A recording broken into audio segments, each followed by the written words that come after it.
Buenas tardes, Facultad de Derecho, nuevamente yo, aquí, de agregado cultural. Hoy me tocó doble dotación de estar de agregado cultural. Nos echamos una rola sabrosísima de Kings of Leon, que se llama Cayman Island. ¿Y qué creen? Pues hoy tenemos un invitadazo de lujo. No, nos engalanamos, ahora sí sacamos la vajilla de porcelana, ¿no? Lavamos el mantel de la abuela y ahora sí, estamos de lunes. Nos acompaña el doctor Gonzalo Andrés Ramírez Cleves, un querido amigo de la Universidad Externado de Colombia, alguien con quien he encontrado lazos en este esfuerzo de hacer la divulgación por internet, de trabajar en la masificación del conocimiento, algo que muy pocas personas les ha interesado, lamentablemente, aunque debería de ser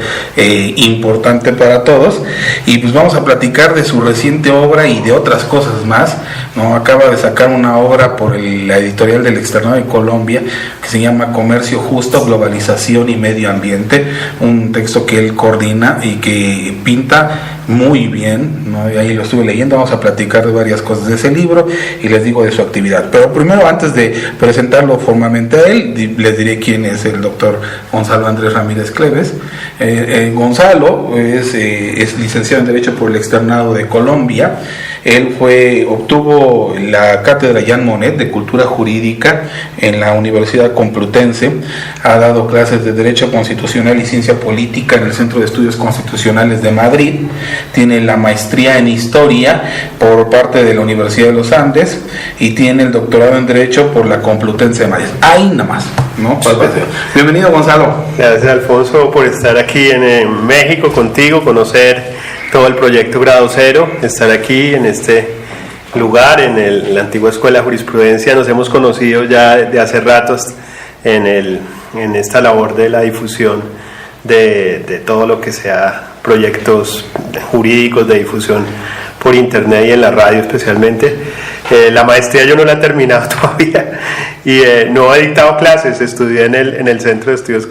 Políticos y Constitucionales, pero no he dado clases allá todavía. Pronto, ¿no? Que inclusive ahorita estuviste, antes de que continuemos con el tema, fíjense que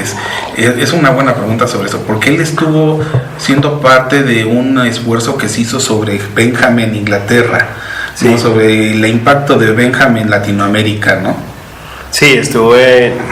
fueron allá los de UCA, le están como buscando que promocionar la University College of London que vayan latinoamericanos, están tratando de buscar. Entonces hicieron lazos con el externado, llegó una convocatoria para profesores y me inscribí, me gané la beca y me pagaron estar allá en el Bentham Project con los profesores de allá, con Philip Scofield, que es el que dirige el proyecto, y los demás profesores que están dedicados a estudiar concienzudamente la obra de Bentham desde sus documentos originales, porque ellos conservan dentro de la universidad todo, además del icono, además de todo el cadáver, digamos, la momia de Bentham, están todos los documentos. Oye, pero sí te enseñaron la cabeza esa, la original, porque ya ves que hubo un borlote que le hicieron mal hecha y luego se la robaron, la pusieron como una bandeja, como si se lo hubiera dado Salomé, una cosa ahí muy rara, ¿no? Sí, no, yo estuve preguntando, primero llegué, el icono, el autoícono, el cuerpo momificado sí está ahí expuesto para todo el mundo. Pude ver los papeles, que eso es como dentro de la universidad, está debajo, en un sótano, también en un edificio en forma de panóptico que habían diseñado al frente, digamos, de la facultad de la entrada principal. Me dejaron ver eso, pero cuando ya le pregunté sobre la cabeza de Scofield, me dijo que no, que eso no se podía ver. Bueno, que ya son los más, ya los que ya llegan entonces a convertirse en los verdaderos bentamistas, los que ven, pero sí que la conservan allí en la cabeza nada más es para iniciados. Sí, ya para iniciados. Sí. No, está muy triste. Pues bueno, a ver, acabas de sacar un libro, tienes varias obras, pero tu reciente trabajo que recientemente me enviaste es un trabajo en el cual tú coordinas junto con otra doctora que se llama Comercio Justo, Globalización y Medio Ambiente. Y si uno ve tu perfil, la cuestión del comercio justo es algo que siempre te ha gustado, y sobre la cuestión de la globalización, cosa que me llama atención porque la onda globalifóbica es como que lo de hoy, ¿no? La gente tiende a tenerle medio repudio a la cuestión de la globalización. No obstante, tú en el texto, más allá de tenerle una fobia, asumes que pues, ya es una cosa que está dada y que hay que buscarle frente o buscarle cómo poder trabajar con ella. En este texto tú escribes la introducción, que es una introducción que me pareció muy interesante y que fue lamentable porque casi los demás escritos no siguen muchas de las preguntas que tú dejas ahí pendientes y que creo que son dignas de ser análisis. En esta introducción tú dices, bueno, voy a dividir mi trabajo en 3 partes. La primera parte es el hablar sobre la igualdad, una segunda parte en la que yo voy a hablar sobre los procesos de globalización y en un tercer momento voy a hablar del comercio justo. No sé si te gusta que empecemos a abordar cada uno de estos puntos que son interesantes. Y la primera pregunta que yo te haría es, bueno, ¿podemos hablar de igualdad en una sociedad globalizada? ¿No sería mejor hablar de equidad? O sea, ¿no es ambicioso pensar en la igualdad? Sí, ahí digamos todo lo que es el discurso de John Rawls y la idea de justicia como equidad viene a la mente un poco sobre la idea de no somos, digamos, la idea de que no podemos ser iguales todos, somos diferentes, pero hay ciertas cosas en que podemos nosotros llegar a tener una serie de derechos en condiciones de igualdad y con lo que seamos desiguales entonces tratar de mirar cuáles son las diferencias y ahí mirar si se puede llegar a equiparar algunas cosas. Y sobre esa base entonces, digamos, de la justicia, como tú lo dices, sobre la base de más bien de equiparación, pues empieza a hablar Pogge, ¿no? Es uno de los autores Tomás Pogge, que ha trabajado después de los trabajos de John Rawls sobre el derecho de gentes, empezó a hacer una serie de trabajos, igual Charles Bates, sobre cómo pensar entonces la idea de justicia ya no internacional o de gente, sino global. Y de esa manera de utilizar otras de las propuestas de John Rawls sobre igualdad, pero sobre todo equiparación, cuando los países no se encuentran en condiciones de igualdad, cuando también dentro de cada país hay pues grupos de personas que también, y más en Latinoamérica, pues viven en condiciones de desigualdad. ¿Cómo hace entonces, primero el Estado, pero cómo hace entonces una idea de gobierno global o un acuerdo entre naciones para tratar de equiparar esas disparidades y tratar entonces de que las desigualdades, equipararlas y que de esa manera entonces la globalización, sobre todo la globalización económica, no afecte o al menos pues trate de paliar los efectos nocivos de la globalización económica. Es decir, la pobreza, por ejemplo, no ha disminuido con la globalización como se pensaba en el mundo, sino que se ha mantenido en los mismos porcentajes con las mismas formas de medirla, o las diferentes formas de medirla, pero se trata entonces de mirar cómo se hace acuerdos internacionales o entre estados, pero también entre nuevos actores globales, que es digamos la idea que se empieza a introducir, es decir, no solamente estados son responsables de las condiciones digamos de precariedad que se ven en la globalización, sino multinacionales e incluso la participación de actores transnacionales como la sociedad civil organizada para tratar de equiparar en alguna medida, hacer acuerdos o hacer una serie entonces sí de vínculos y una serie entonces también de acuerdos y para tratar de equiparar a los menos afortunados o los menos favorecidos en una sociedad ya global. Ahora, una de las preguntas que tú tomas ahí, que después también se la formula Robert Alexy, si la sacas de ahí, es que dice, bueno, cuando hablamos de igualdad tenemos que distinguir entre igualdad en qué y igualdad entre quiénes. Es decir, y eso yo creo que esa pregunta se vuelve sumamente compleja cuando hablamos de una sociedad global. Es decir, ¿quiénes son los que van a ser iguales? Y en qué van a ser iguales aquellos que asumimos que van a ser iguales, ¿no? Sí, es como la pregunta también entonces de Aristóteles sobre la igualdad, y que se ha venido diciendo, bueno, la igualdad es una condición que tiene que ser establecida sobre alguien además de uno, es decir, es un concepto relacional, entonces igualdad entre quienes, o entre qué grupos de personas, y luego ya también una idea de contenido sobre qué se va a hablar, digamos, de igualdad. ¿Igualdad en qué? Igualdad entonces sobre qué se está hablando, igualdad de recursos, igualdad entonces de derechos, igualdad en qué, es lo importante también en el contenido. Y la idea entonces pues sobre todo es ya que sería como la tercera pata, y es bueno, ¿cuál es el criterio para hablar entonces o tratar de equiparar las desigualdades en una sociedad? Y en eso del criterio, digamos, han habido algunos esfuerzos desde la filosofía del derecho, tú bien has nombrado, y es bueno tratar de mirar entonces un criterio de equiparación parecido al de Rawls, que parece que nadie ha superado, y que se está hablando entonces de equiparar a los menos favorecidos en una sociedad cuando sea favorable para todos.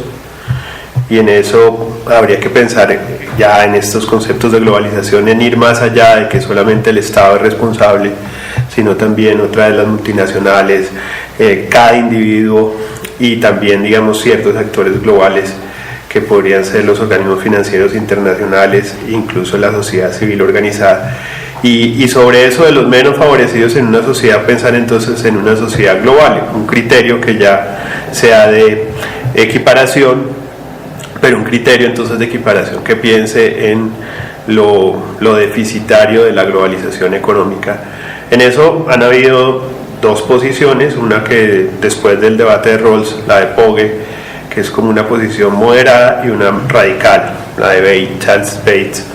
La moderada, que es la de Pogge, es decir, bueno, hay que mirar que se tiene que equiparar entonces por parte de una serie de países, naciones, estados, digamos por ejemplo el G7, G8, G20, que se reúnen, o los estados que consideren que necesiten cooperar, pero una cooperación que sea más bien altruista y no obligatoria, mientras que el discurso de Charles Bates es que esta cooperación tiene que ser pues obligatoria, que la sociedad global funciona como un estado, y por lo tanto ya los estados que son más favorecidos en este reparto mundial deben cooperar, digamos de una manera ya más obligatoria con los estados menos favorecidos en una sociedad, y de esa manera dar recursos, y no solo cooperando altruísticamente, sino de manera ya obligatoria. Pero no será un problema, usualmente cuando platico con mis alumnos de globalización, les pongo un ejemplo personal, y les pongo el ejemplo de que en mis tiempos mozos yo jugaba fútbol americano, era linebacker, pero obviamente los años pasaron y los kilos aumentaron, ¿no?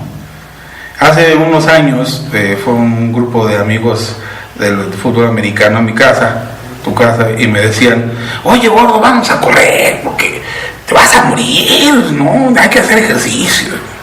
Y lo oyó mi mamá, craso error, ¿verdad? Lo oyó mi mamá, y ya sabes, no hijo, ponte a correr porque no, te vas a morir, estás muy chavo. Y ahí me ves un domingo corriendo, triste mi vida, ahí en las islas, con pants y todo, atlético, listo.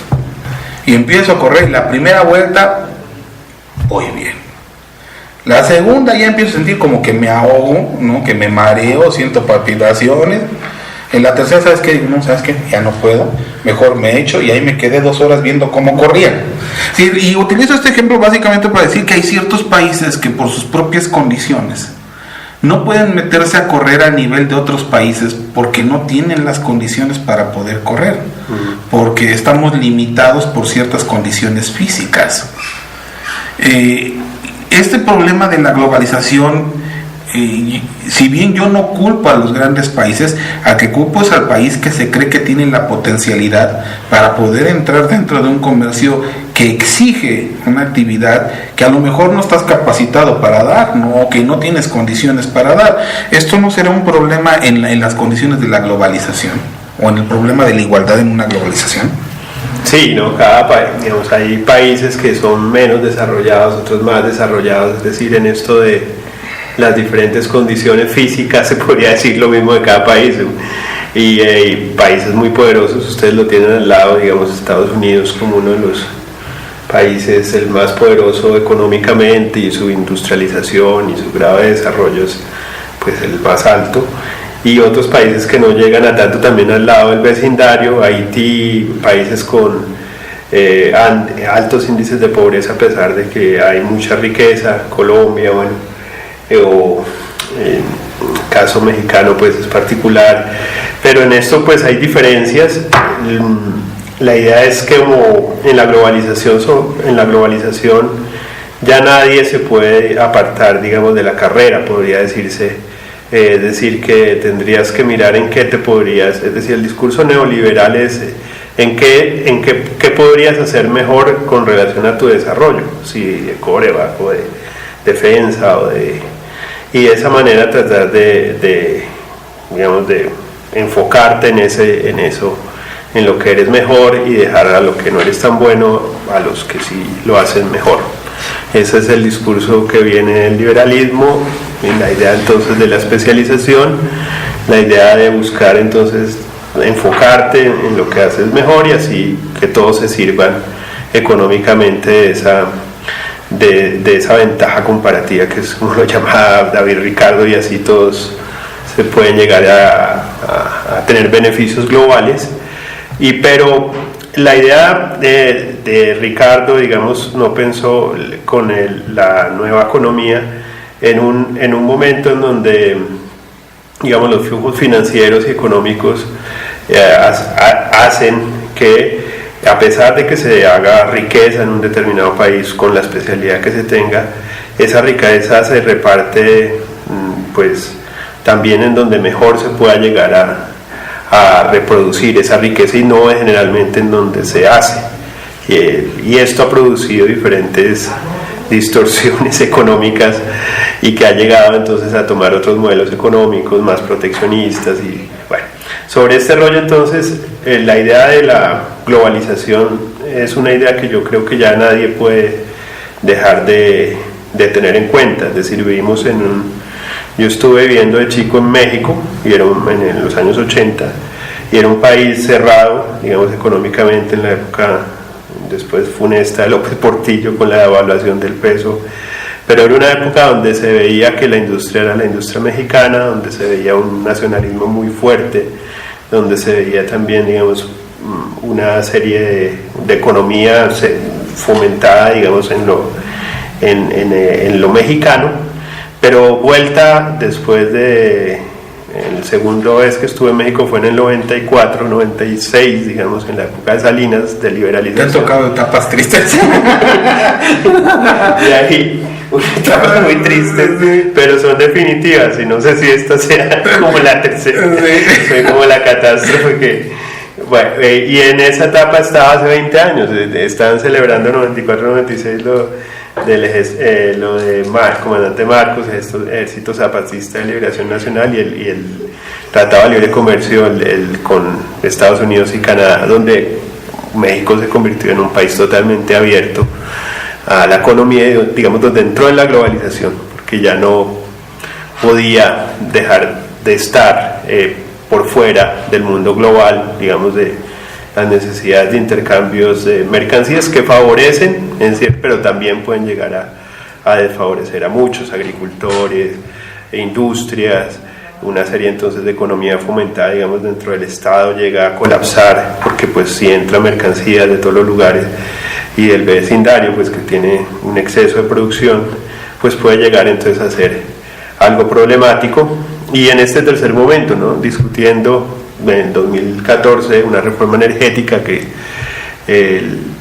también ya se está hablando de inversión extranjera, es decir, de globalización, y esto parece que nadie puede ser ajeno a esta idea, ni siquiera los países que tienden a cerrarse económicamente, que tienen, digamos, sus ventajas. El caso Brasil es un país más proteccionista que México, pienso yo, pero aún así está abierto globalmente en su economía en muchos aspectos y no puede desligarse. Una de las cosas que es interesante en tu ensayo es cuando defines las tres características que incorpora o que sostienen un proceso de globalización. Tú dices que esta se compone por un proceso de interrelación, primeramente, de interdependencia y de integración económica. La idea de la interrelación me queda clara en cuanto a esta idea de establecer acuerdos comunes entre distintos estados. También me queda clara la idea de la interdependencia, porque en un momento determinado, en el momento que yo establezco un comercio, por ejemplo, de petróleo con otra comunidad, yo estoy sujeto a lo que la comunidad diga, yo ya no tengo tanta libertad. Puedo salirme de la comunidad, pero voy por la libre y a ver de cómo me toca. Pero la pregunta aquí que te quisiera hacer es, ¿hasta dónde es factible poder hablar de que sí estamos encontrando integración? Porque esa es la parte compleja de todo este asunto, si realmente hemos encontrado esa capacidad de integrarnos. Sí, en eso Jean Monnet, que era el curso que él pensaba en una idea de integración más allá de lo económico y llegar a hacer una integración política y jurídica a la manera que hizo Europa y que colapsó en estos años, sobre todo porque el pilar, digamos, de la integración económica empezó a colapsar. Entonces, sobre esta base, la integración es una idea ya de tratar de ir más allá, una idea entonces la idea, digamos, misma de federación podría ser comparable con esto de no solamente intercambiar productos económicamente o incluso, sino tener una relación mucho más estrecha. En los años 90, en Latinoamérica, teniendo en cuenta el ejemplo europeo, el ejemplo también de algunas integraciones exitosas más allá de lo económico, se pensó en una integración latinoamericana de todos esos acuerdos que se han dado tanto en el Mercosur como en la CAN, en la Comunidad Andina de Naciones, la integración también que se propuso entonces desde los diferentes foros en Latinoamérica de una integración latinoamericana, pero no que iría más allá de lo meramente económico o de intereses, sino ya una propuesta de tratar de mirar y acordar cuáles son intereses políticos comunes y así tratar de eliminar esas barreras y lograr hacer una integración, pero no ha tenido éxito, o mayormente ha tenido éxito en algunos lugares y en otros no tanto. La irrupción de los TLCs también de lugar a que el proceso, digamos, de integración latinoamericana y regional se haya deteriorado en alguna medida. Digamos, la CAN entró en un proceso de crisis, el Mercosur va ahí y las propuestas ya más regionales pues también cada uno va por su lado y parece que esa integración pues política no está funcionando muy bien, pero esa es la idea de buscar entonces unas propuestas comunes, tratar de resolver unos problemas comunes como sería el medio ambiente o la idea de ciertos problemas también que se podrían solucionar desde el derecho, problemas penales, problemas de corrupción o narcotráfico, que podrían solucionarse con formas entonces muy fuertes ya de integración. Bueno, la tercera parte de tu ensayo, inclusive hay ensayos dentro del libro sobre esta tercera parte, hechos por compañeros doctores, y ya nos platicarás tú de sus ensayos, que es la del comercio justo. ¿Qué tan fácil es encontrar el comercio justo? Sí, hubo muchas burlas porque dentro de la idea de comercio justo habían muchos escépticos y incluso decían, bueno, no hay comercio justo, los más radicales, y es un oxímoron. Entonces hay una contradicción en los términos porque no puede haber un comercio justo. El comercio siempre va a ser desigual, va a ser dispar, va a haber un ganador, un perdedor, y la idea de justicia que se funda más en la igualdad, pues no podría darse. Sin embargo, lo que se piensa es tratar entonces de buscar una idea de comercio que sea menos, podríamos decir, desventajosa para muchos, y en eso tratar entonces de dialogar y hacer una serie entonces podríamos decir, de acuerdos con el supuesto enemigo, los enemigos, ¿no? Finalmente el hombre, el ser humano, pues es un ser racional, aparentemente, y de esa manera por tratar entonces de racionalizar y resolver ciertos problemas que afectan a muchos, entonces entre ellos el medio ambiente, la disparidad, la desigualdad, la pobreza, el hambre en el mundo, que es un problema que no se ha podido detener, se ha ampliado con la globalización. Entonces, ¿por qué no hacer una serie entonces de tratar de buscar que el comercio pueda llegar también a tener un cierto grado de justicia? Entonces, en esto han habido ciertas propuestas desde las mismas corporaciones y de las mismas multinacionales que han tratado de maquillarse de cierta manera y decir, miren, nosotros somos socialmente responsables, tenemos responsabilidad social corporativa, nosotros somos amigables con el medio ambiente, tenemos una serie entonces de convenios internacionales como el Global Compact que cumplimos, y de esa manera pues tratan de establecer que su labor es también una labor que puede ser acorde con todas las problemáticas globales. Pero lo que se ha también problematizado es que estas ciertas formas, ciertas medidas, ciertos acuerdos muchas veces simplemente son, como decía antes, una forma de maquillar la tradicional labor de las multinacionales, que simplemente enfocadas en una lógica que es la lógica del cálculo y la ganancia. La otra lógica, pues a pesar de que se trate de buscar la famosa cuadratura del círculo, que es tratar de que eso favorezca a todos y que pues simplemente es algo que les favorece en su buen nombre, en su reputación, en su goodwill, decir que nosotros somos amigables con el medio ambiente o que colaboramos con una fundación, y de esta manera no son unas formas de cooperación o de comercio que podríamos catalogar de justo. Entonces lo que se trata es de buscar, de problematizar todas esas formas que se han dado en la globalización económica, de buscar cómo se trata de ajustar entonces la economía, la idea o la economía global a la idea de justicia. Hay una idea ya de comercio justo que es la de Fair Trade, que es la tradicional, digamos, de donde sale el nombre. Es la idea entonces de buscar cómo el comercio, digamos, el comercio tiene que ser responsable, desde los productores, toda la cadena de producción hasta los consumidores, y buscar entonces cómo desde el productor, el campesino, si se trata de un producto agrícola o industrial, ha contribuido con todas las labores que implican entonces una producción responsable con el medio ambiente, con no violación de los derechos laborales, no violación de los derechos humanos, y la protección también, digamos, de ciertas formas de evitar la corrupción, que serían los 4 pilares del Pacto Global. Y de esa manera entonces, desde la producción hasta el consumo, se tiene que ser responsable. Las tiendas de comercio justo que se establecen fundamentalmente en Europa piensan en esta idea, y que ahora también a través de toda esta nueva producción de productos orgánicos y de consumo responsable se ha vuelto también entonces pues una idea muy rentable dentro de las empresas, y han empezado a enfocarse también en estos mercados. Hay una discusión entre los que tradicionalmente llevaban este comercio con los que están aprovechando esta idea para comercializar aún más, en Europa sobre todo, y ahí también en la obra se trabaja esas discusiones. Entonces es tratar de mirar todos esos conceptos de comercio justo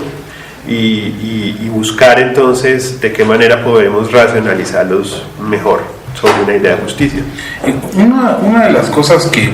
ya ves que aquí en el proyecto hemos tenido invitados de todo tipo, de todo color y toda ideología. Una de las cosas que a mí me ha llamado mucho la atención y que creo que en parte tienen gran parte de razón,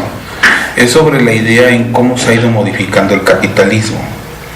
Y cómo hoy nos encontramos ante un capitalismo brutal. Es decir, antes el capitalismo buscabas por lo menos no joder al prójimo, o sea, lo jodo económicamente, pero no lo jodo en su persona, en su anatomía, en su salud, ¿no? Y hoy en día hoy vendemos todo, no importa qué, mientras se lo coma, ándale, écheselo, ¿no? Hemos llegado a un capitalismo exacerbado donde a lo mejor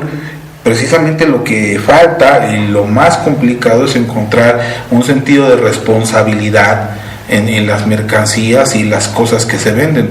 ¿Qué tan factible es pensar hoy en que sí vamos a encontrar esa responsabilidad cuando parecía ser que la inercia de las grandes compañías tiende precisamente a generar un gran perjuicio? Sí, no, digamos que esto no puedo responderte la inmediata de decir qué va a pasar, pero pienso que finalmente cada vez y las nuevas generaciones están pensando más en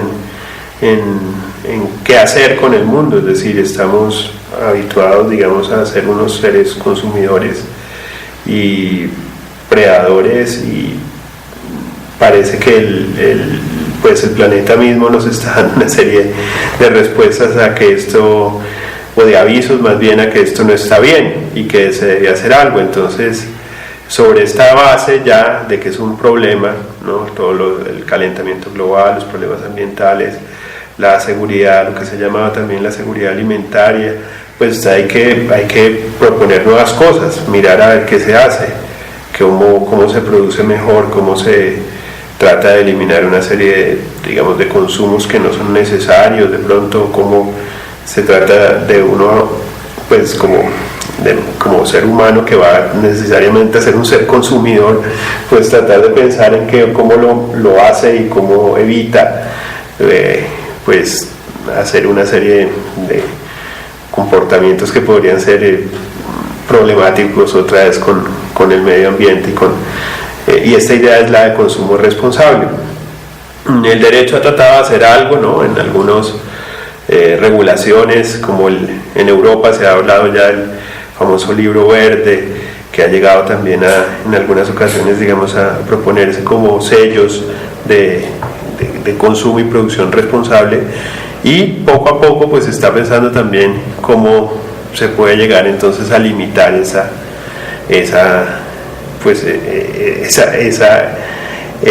podríamos decir que indefectible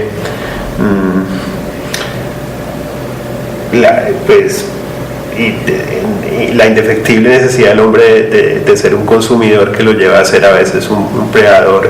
sin límites. Entonces, en esa medida, el derecho, pero sobre todo las ideas, también pueden llegar a ayudar. Fíjate que tu libro me gustó mucho, el libro que compilas, porque no es nada más un libro, hay varios que participan en este libro, porque no solamente buscas abordar el problema desde un punto de vista filosófico, sino veo que surgen varias líneas, varios vectores para tratar el mismo problema. Varios compañeros que trabajan en este libro, no es una compilación, son aproximadamente entre 20 y 25 textos que conforman este libro, buscan atacar el problema desde distintas perspectivas y en algunos casos teniendo sus encontronazos entre ellos, ¿no? Creo que es un interesante debate el que buscaron conciliar entre todos los compañeros que hicieron este libro. Sí, en esto, digamos, el libro surgió en una época en donde, digamos, hace 5 años, en donde la idea de comercio justo estaba en boga. Estaba también Joseph Stiglitz, que se ha convertido como en un gran productor de libros. No sé si sean responsables, si la producción de libros sea tan responsable. Buscar entonces cómo tratar de ajustar a la globalización económica para que sea una globalización, podríamos decir, más social, una globalización que se enfoque también en los problemas que genera la globalización económica. Y de esa manera entonces se empezó a proyectar sobre esa idea de comercio justo, globalización y medio ambiente. Existían los más jurídicos del grupo, se empezó a hacer reuniones con profesores, pero también con invitados internacionales que fueron llegando, reuniones, y los más jurídicos, digamos los más normativistas, se juntaron con los que en el externado son los más políticos, es decir, lo jurídico y lo político, y tratamos también de conversar, de dialogar entre nosotros, entre la facultad, entre las diferentes facultades de la universidad. En eso a veces hay encontronazos, como dices, a veces hay diferentes conceptos. Los abogados siempre nos catalogan como muy aburridos y como muy pesados en lo que puede ser esta idea de normatividad y de legislación por encima de cualquier otra idea que pueda llegar a ser un referente, como lo político, lo social y lo económico, las estadísticas y los números no suelen gustarnos. Entonces hay en este libro entonces hay diferentes perspectivas de ver el problema. Los jurídicos con sus legislaciones, con sus leyes que tratan de demostrar que esto lo va a resolver todo, que va a tratar de alguna manera de limitar la idea de globalización económica sin límites, pero ya los más economistas y de políticas públicas y los de financieros, a través de datos y a través de estadísticas y a través de números también ayudan con sus ideas y bajan un poco estas ideas jurídicas que a veces parecen que parecen ser que la solución de todo, lo bajan a la realidad y nos ponen a ver que no solo a través de las normas se puede llegar a solucionar todos los problemas y que tienen que darse también políticas públicas alrededor. Ahora, cambiando el tema, tú eres un académico sumamente activo. Comentaba al inicio, los compañeros del Externado de Colombia tienen un proyecto de radiodifusión sumamente interesante. Por lo menos hoy, por ejemplo, vi que soltaron, inclusive para aquellos que están interesados, lo van a ver el link ahí en la página de Revista Grado Cero, una entrevista con Eugenio Buligin, ¿no? Ustedes tienen un proyecto que se llama Derecho a la Carta. ¿Por qué no nos platicas del proyecto? No, Alfonso, pues esto surgió precisamente viendo el proyecto Grado Cero. Nosotros, alguno de los amigos me pasó uno de los podcasts, estuvieron en el 7º encuentro de la jurisdicción constitucional entrevistando a Robert Alexi, entrevistando a algunos de los que participaron en ese encuentro de la Corte Constitucional, Comanducci, bueno, y pues empecé a grabar como desde mi casa con Spreaker unos podcasts caseros entrevistando a colegas. Lo propuse al externado y en el externado la Facultad de Comunicación Social y Periodismo me dio el aval, el permiso de utilizar un estudio cada martes para grabar programas muy parecidos a Proyecto Grado Cero, pues no con toda la amplitud que tienen. Entonces la idea surge de ustedes, es decir, que ustedes son los padres, nosotros somos los que hemos copiado esta idea y hemos tratado también de hacer, digamos, un formato de entrevistas con profesores que llegan a la universidad a través de internet también, a través de Skype, a través del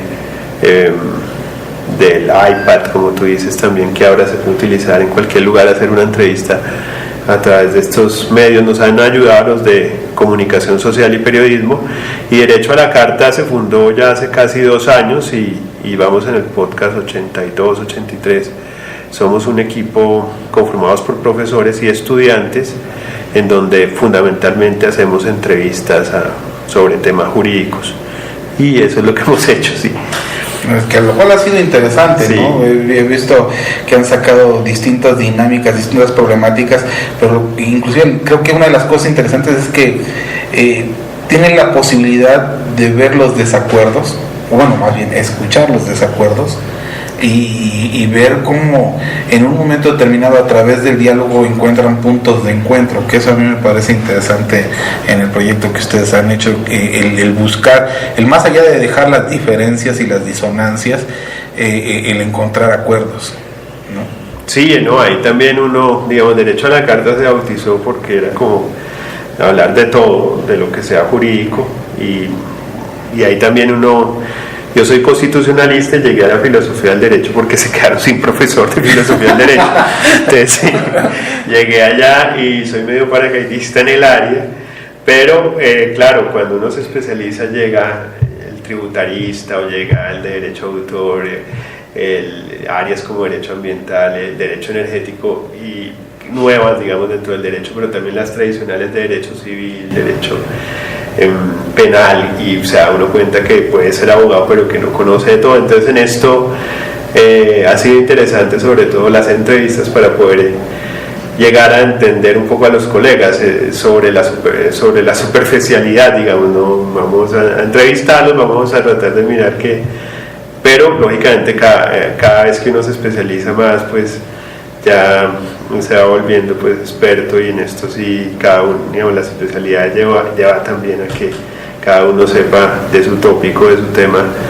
y nosotros simplemente tratamos de mirar qué es lo que están pensando los diferentes profesores sobre sus temas, y en esa diversidad, digamos, nos encontramos también con una oportunidad de diálogo, de intercambio, de ver las diferentes posiciones, divertirnos también, hacerlo ameno para los estudiantes, hacerlo cariñoso, mirar también que el humor es bastante importante dentro de todo este acartonamiento que tiene el jurista aparentemente, porque yo defiendo que el abogado es quizás una de las profesiones que tiende a ser más curiosa, al menos, ¿no? A pesar de que se le etiquete como con corbata, con tan aburrido. Entre más toman, más curioso. Sí, también. Sí. Oye, esta pregunta no me la puedo guardar más, aprovechando que estás. Y tú, yo siempre he alabado el proceso de transformación que tuvo Colombia en cuanto a la reforma constitucional. Y que ese logro no vino de los políticos, sino vino de la academia. Lo que hoy tiene Colombia viene de la academia, no fue de los políticos en sí. Y tú estuviste en esas fases, ¿no? Trabajaste dentro del Tribunal Constitucional colombiano. ¿Hasta dónde crees tú que se sigue en este proceso de avanzada dentro de toda esta reforma constitucional colombiana, o hasta dónde crees que se ha estancado? Porque últimamente he visto decisiones como que dicen, bueno, pues esto como que ya va 2 pasos para atrás, ya están empezando con el pasito tuntún, ¿no? ¿Sigue en avanzada, o ahorita se ha vuelto estático este proceso de crecimiento de los derechos? No, yo creo que la Corte Constitucional, primero la reforma constitucional, la Constitución de 1991 fue una constitución que sí fue hecha por varias fuerzas, entre ellas los estudiantes, la academia participó mucho, y también hubo algo de política, ¿no? Había una necesidad de hacer unos diálogos de paz, estaba la época, digamos, del narcoterrorismo, y había también una necesidad de hacer una serie de cambios constitucionales, pero también se venía la globalización económica en los años 90, que gran parte de la Constitución del 91 en su parte económica tiene que ver con la liberalización, la apertura, la integración, la idea también entonces de privatización. Entonces es una Constitución compuesta de unos elementos de derechos sociales muy fuertes, la acción de tutela o el recurso de amparo, que no lo teníamos, y que la Convención Americana en el artículo 25 establecía que debía establecerse, se dio, ya se había propuesto con anterioridad, pero no se había implementado, y esa acción de tutela dio lugar a una gran transformación a niveles de derechos para los ciudadanos que llamaban en esta época, y todavía el ciudadano de a pie, el ciudadano común y corriente, que tiene muchas necesidades de derechos sociales, de salud, de educación, de derecho también al debido proceso, como los otros derechos, el habeas data, la intimidad, y esto dio lugar a un boom a nivel constitucional sobre la utilización del recurso de amparo, la acción de tutela como la llamamos nosotros, que dio lugar a que la Corte Constitucional pues también empezara a ser un organismo que tuviera mucha reputación dentro de Colombia y dentro de la región y después dentro del mundo, porque se convirtió en una corte que daba derechos y que otorgaba prerrogativas. Después vinieron unos fallos que se empezaron a llamar fallos estructurales, aquellos fallos entonces que acumulaban una serie de acciones de tutela para dar una gran sentencia en materia, por ejemplo, de desplazados, que fue un gran problema que se dio en el año 2005, se dio una sentencia AT025 sobre desplazamientos, personas en situación de desplazamiento por el conflicto armado que vive Colombia todavía, y es para que se dieran órdenes directas al gobierno, al Congreso y a las diferentes instancias encargadas de solucionar este tema, que pues ha sido visto en el análisis de las distintas cortes como algo inédito, a pesar de que se tomó esta idea de Estados Unidos, no era en tal magnitud estas sentencias estructurales. Después hubo una relacionada con la salud, que también fue grande, donde se acumularon varias acciones de tutela y se dio una gran sentencia. y esta sentencia también de órdenes. Entonces esa etapa de la Corte Constitucional que establecía grandes sentencias estructurales, pues ya ha estado, digamos, se ha amainado, ya ha disminuido su rol, y esto también porque es problemático dentro de la Corte Constitucional. Cada vez que se tome una decisión de este tipo, pues se tiene que crear una sala de seguimiento de las órdenes, empezar entonces a mirar cuándo se van a cumplir esas órdenes, y esto llega a problematizar a nivel financiero, a nivel de funcionarios que trabajan allí. La Corte entonces en este caso ha tratado entonces de disminuir esa labor, pero sí ha seguido con esa misma vocación de tratar de solucionar los derechos de los más vulnerables, y de que esas cartas de triunfos a la manera del Dworkin pues los derechos sean exigibles y se tomen en serio, y de esa manera entonces ha continuado su labor. Han llegado miembros a la Corte Constitucional que, digamos, en esto llevamos apenas poco más de 20 años de Constitución del 91, pero pues lógicamente las cortes van cambiando también según las opciones políticas, porque pues los nombra el presidente o la Corte Suprema de Justicia o la Consejo de Estado, y después los tiene que ratificar el Consejo de Estado, el Senado, y de esta manera entonces el nombramiento de los jueces o ministros que llaman constitucionales también dependen algo de la política. Entonces ahí también hay sus vertientes políticas, su ideología. Hay una sentencia sobre matrimonio homosexual de hace 2 años que trató de conciliar las diferentes ideologías dentro de la Corte, pero fue problemática precisamente por buscar el consenso, porque se dio una decisión que establecía una orden para el Congreso de dictar una ley que equiparara el matrimonio o que diera derechos a las personas homosexuales para contraer o un matrimonio o una unión parecida al matrimonio, y que decidiera el Congreso, si el Congreso no lo hacía, que entonces los notarios pudieran llegar a poder contraer algún tipo de unión, pero como el Congreso no lo hizo, los notarios no saben qué hacer, y los notarios son muy conservadores, entonces, y el procurador, que es muy conservador, pienso que es algo muy parecido a lo que pasó en México, los ha amenazado que si interpretan la sentencia de la Corte como matrimonio los va a sancionar disciplinariamente. Algunos jueces han interpretado la sentencia de la Corte como que sí es matrimonio, y entonces a veces buscar los consensos dentro del seno de la Corte ha llegado a problematizar ciertos fallos, pero el rol de la Corte se ha mantenido sobre esta base, es decir, esta sinergia de que es una Corte que otorga derechos y que va a proteger a los menos favorecidos, aunque la inclusión de algunos miembros de tendencias más conservadores puede ser